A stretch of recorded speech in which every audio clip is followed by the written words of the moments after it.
अभी रिसेंटली हमने बात की थी क्वांट म्यूचुअल फंड में फ्रंट रनिंग के लिए कुछ सर्च एंड सीजर सेबी ने यहां पर की थी। उसके बाद से कुछ नेगेटिविटी इन्वेस्टर्स के मन में बनी थी और उसका अभी असर इसके पोर्टफोलियो पे, इसके एसेट अंडर मैनेजमेंट में देखने को मिल रहा है। एक महीने में लगभग 2800 करोड़ का यहां पर आउटफ्लो होते हुए नजर आए। लगभग 93,000 करोड़ के आसपास इसका टोटल एसेट अंडर मैनेजमेंट था क्वांट म्यूचुअल फंड हाउस का, जो अभी 90,000 करोड़ के आसपास यहां पर आ चुका है। ओवरऑल अगर हम देखते हैं तो 3% के आसपास की गिरावट है, तो इतना बहुत ज्यादा मेजर गिरावट भी नहीं है। उसका एक रीजन ये भी है कि जो क्वांट म्यूचुअल फंड्स के जो इनके रिजल्ट्स हैं, जो इनके रिटर्न्स हैं, वो बहुत अच्छे इन्वेस्टर्स को इसने दिए। 1 साल, 3 साल, 5 साल में एक अच्छी खासी रिटर्न्स यहां पर आपको देखने को मिली है। और दूसरा रीजन ये है कि अभी भी सेबी ने कुछ भी डिक्लेयर नहीं किया है। सर्च एंड सीजर हुआ है, वो सारी चीजें हुई हैं। उसके साथ साथ ये भी बात हुई है कि फ्रंट रनिंग हो सकती है, लेकिन ना तो कोई एक्शन अभी तक सेबी ने लिया है उसके बाद से, ना क्वांट म्यूचुअल फंड हाउस ने कोई एक्शन लिया है किसी फंड मैनेजर को या किसी और अपने डीलर को निकालने का। जैसे एक्सिस म्यूचुअल फंड में जब हमने देखा था तो वहां पर सेबी ने बताया भी था कि कितने करोड़ के फ्रंट रनिंग से बेनिफिट्स हुए हैं, और उसके बेसिस पे एक्सिस म्यूचुअल फंड हाउस ने अपने फंड मैनेजर्स को, डीलर्स को जॉब से निकाला भी था। यहां पर अभी तक ऐसा कुछ भी नहीं हुआ है।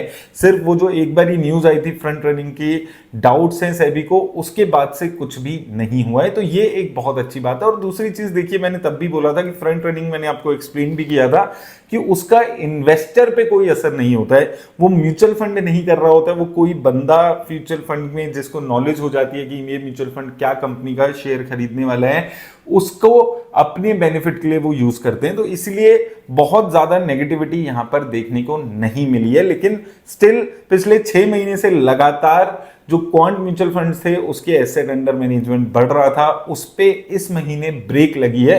तो एक थोड़ा सा झटका जरूर है क्वांट म्यूचुअल फंड हाउस के लिए। अगर मैं बात करूं कि किन मेजर म्यूचुअल फंड्स में ये एसेट अंडर मैनेजमेंट की गिरावट आई है, तो यहां पर आप देखेंगे सबसे ज्यादा जो पैसा निकला है वो क्वांट स्मॉल कैप फंड से निकला है, 809 करोड़ के आसपास। उसके बाद क्वांट एक्टिव फंड से 374 करोड़ के आसपास, क्वांट ईएलएसएस से 28 करोड़ के आसपास ही निकला, क्योंकि मेजरली वहां पर 3 साल का एक रिस्ट्रिक्शन होती है। क्वांट मिड कैप से 300 करोड़ के आसपास और क्वांट फ्लेक्सी कैप से भी लगभग 300 करोड़ रुपए के आसपास पैसा यहां पर निकला है।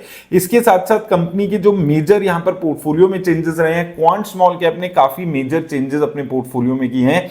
एलआईसी और टीवी 18 ब्रॉडकास्ट में काफी अपना स्टेक कम किया, अदानी ग्रीन से कंप्लीटली एग्जिट कर दिया है। और उसके साथ साथ अगर हम बात करें कुछ और कंपनीज जैसे कि Aarti industries, KNR construction, Metropolis, NLC, Primo chemicals, इनसे कंप्लीटली एग्जिट कर दिया है। न्यू एडिशंस की बात करें तो कोटक महिंद्रा, मारिको, फाइजर जैसी कंपनीज यहां पर आपको एडिशन में होती हुई यहां पर दिखी है। तो ये मेजर चेंजेस यहां पर देखने को मिले हैं क्वांट स्मॉल कैप फंड में, एलआईसी में जो इन्होंने स्टेक रिडक्शन किया है। लेकिन अगेन इनका फ्रंट रनिंग से कोई भी लेना देना नहीं है। क्वांट म्यूचुअल फंड हाउस अभी भी वैसे ही रन हो रहा है जैसे पहले हो रहा था। और मैंने ये चीज आपको तब भी बोली थी कि आपको पैसा निकालने की जरूरत नहीं है, डरने की, घबराने की जरूरत नहीं है। काफी अच्छी परफॉर्मेंस दे रहा है ये म्यूचुअल फंड हाउस, और अभी भी वो जो फ्रंट रनिंग की चीजें हैं उसका कोई भी असर इस म्यूचुअल फंड हाउस पे नहीं पड़ना चाहिए। हालांकि एक बड़ा झटका जरूर है इस म्यूचुअल फंड हाउस को 2800 करोड़ का एसेट अंडर मैनेजमेंट कम होना।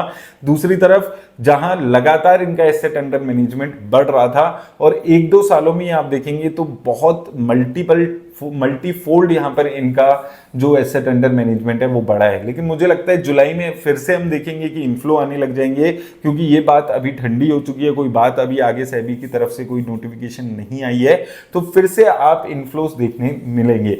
पैसा निकालने की अगेन जरूरत नहीं है, फिर से बोल रहा हूं क्वांट म्यूचुअल फंड हाउस से, जैसा चल रहा है वैसा चलने दीजिए। अगर आपने किसी म्यूचुअल फंड में इनके इन्वेस्ट किया हुआ है तो आप इन्वेस्टेड रह सकते हैं। इनकी रिटर्न्स पे पर्टिकुलरली फ्रंट रनिंग की वजह से कोई इंपैक्ट नहीं पड़ेगा। उम्मीद करता हूं आपको हेल्प मिलेगी।